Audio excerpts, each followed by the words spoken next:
Assalamualaikum warahmatullahi wabarakatuh. Segala puji bagi Allah, Maha Suci Allah, yang senantiasa memberikan kenikmatan kepada hambanya dan kepada utusannya Muhammad Sallallahu Alaihi Wasallam. Senantiasa kita bersalawat Allahumma shalli ala Muhammad. Teman-teman, pada kali ini saya akan menceritakan satu kisah yang menarik, yang memiliki motivasi yang luar biasa untuk memotivasi kita lebih dekat kepada Allah. Berawal dari seorang wanita yang bertanya kepada seorang mufti. Dia bertanya kepada mufti, bagaimana caranya membangunkan anak-anak saya yang sedang tertidur nyenyak untuk sholat subuh. Mufti itu pun menjawab dengan balik bertanya kepada wanita tersebut, apa yang akan kamu lakukan jika rumahmu terbakar dan pada saat itu anak-anakmu sedang tidur nyenyak? Wanita itu pun berkata, saya pasti akan membangunkan mereka dari tidurnya. Mufti itu kembali menjawab, bagaimana jika mereka sedang tidur nyenyak sekali?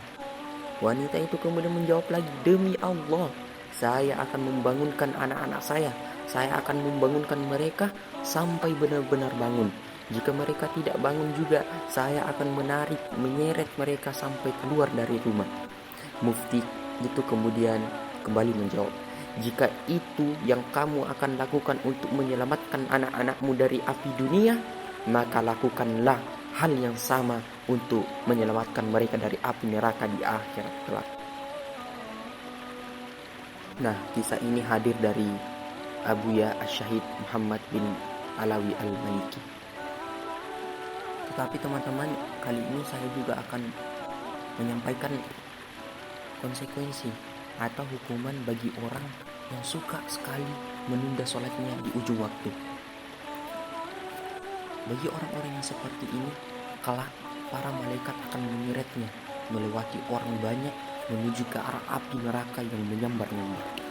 Dia menjerit sekuat tenaga dan bertanya-tanya barangkali ada orang yang mampu membantunya. Dia menjerit lagi sambil menyebut semua kebaikan yang telah ia lakukan. Bagaimana dia sering membantu orang tuanya, bagaimana dia tidak pernah tertinggal puasanya, bagaimana dia tidak pernah meninggalkan sholatnya, selalu bersedekah dan rajin membaca Al-Quran dan lain-lainnya. Dia terus menjerit lagi, namun tidak ada seorang pun yang tampil membantunya. Tidak ada pun satu pun orang yang mampu membantunya. Para malaikat terus menyeret dia dan mereka semakin dekat dengan kawah api neraka. Dia menoleh ke belakang dan dia berharap inilah harapan terakhirnya. Dan akhirnya dia pun teringatkan dengan sabda Nabi yang berbunyi, bagaimana bersihnya seorang yang mandi di sungai 5 kali sehari dalam kotoran, begitu juga bersihnya orang yang melaksanakan sholat 5 kali sehari dari dosa-dosa mereka.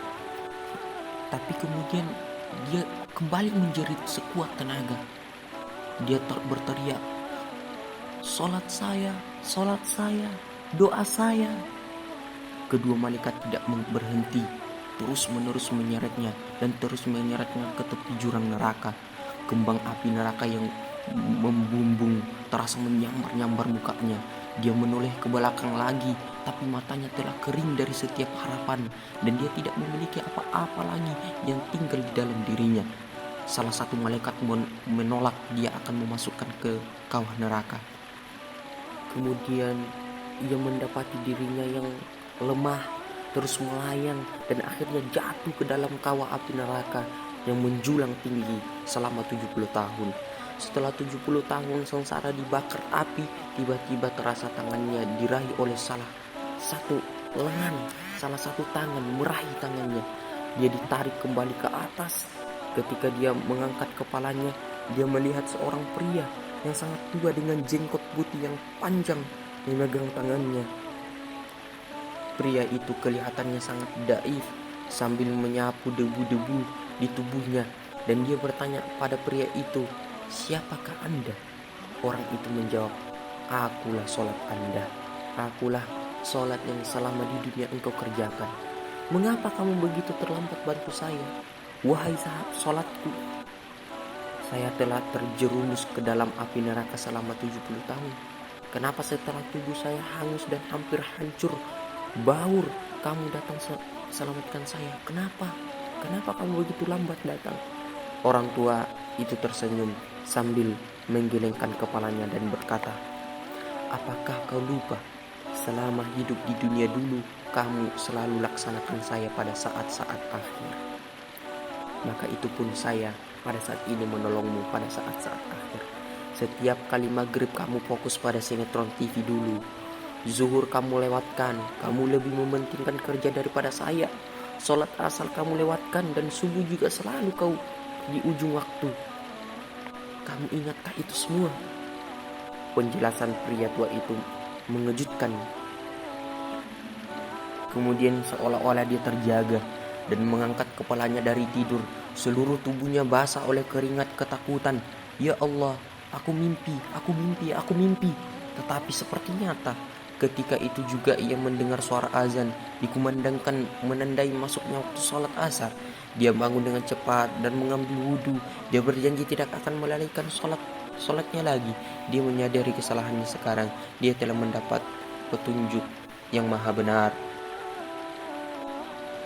Demikianlah teman-teman podcast kita kali ini.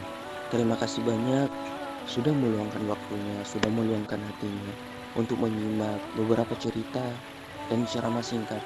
Semoga dari ceramah singkat ini kita bisa mengambil motivasi untuk senantiasa meningkatkan iman dan takwa kita agar kita lebih dekat kepada Allah dan terus-menerus dekat kepada Allah Subhanahu wa taala.